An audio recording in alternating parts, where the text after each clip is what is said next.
നാടൻ ഫയൽസിലേക്ക് സ്വാഗതം. Channel subscribe ചെയ്യാത്തവർ സബ്സ്ക്രൈബ് ചെയ്യുക, ഷെയർ ചെയ്യുക.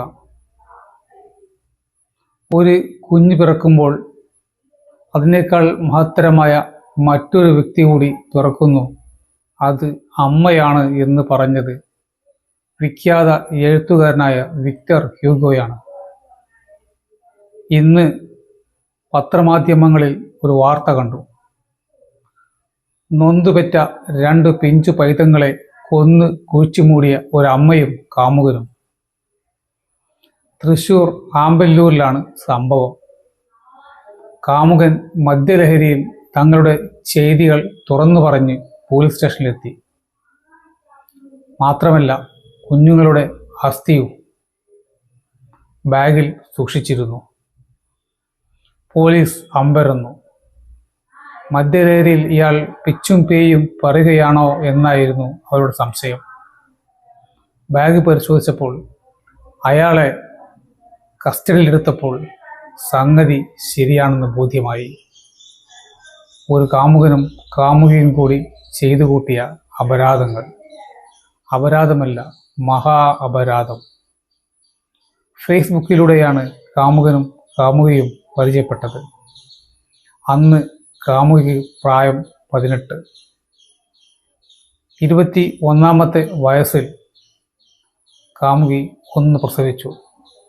അത് കാമുകൻ്റേതായിരുന്നു. അന്ന് തന്നെ ആ കുട്ടിയെ കൊലപ്പെടുത്തി കുഴിച്ചുമൂടി. പിന്നീട്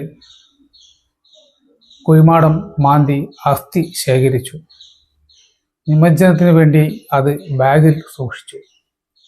അത് കാമുകനെ ഏൽപ്പിക്കുകയും ചെയ്തു. പിന്നീട് 2 വർഷം കഴിഞ്ഞ് വീണ്ടും ഗർഭിണിയായി. അതിൻ്റെയും ഉത്തരവാദി ആ കാമുകൻ തന്നെയായിരുന്നു. ആ കുഞ്ഞിനെയും ശ്വാസം മുട്ടിച്ച് കൊലപ്പെടുത്തി അതിനെ കുഴിച്ചുമൂടി. അതും കാമുകൻ്റെ സഹായത്തോടു കൂടി.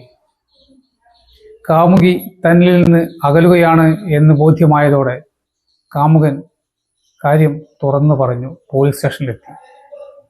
അപ്പോഴാണ് സംഭവം നാട്ടുകാരും പുറം ലോകവും അറിഞ്ഞത്. സംഗതി നിസ്സാരമല്ല.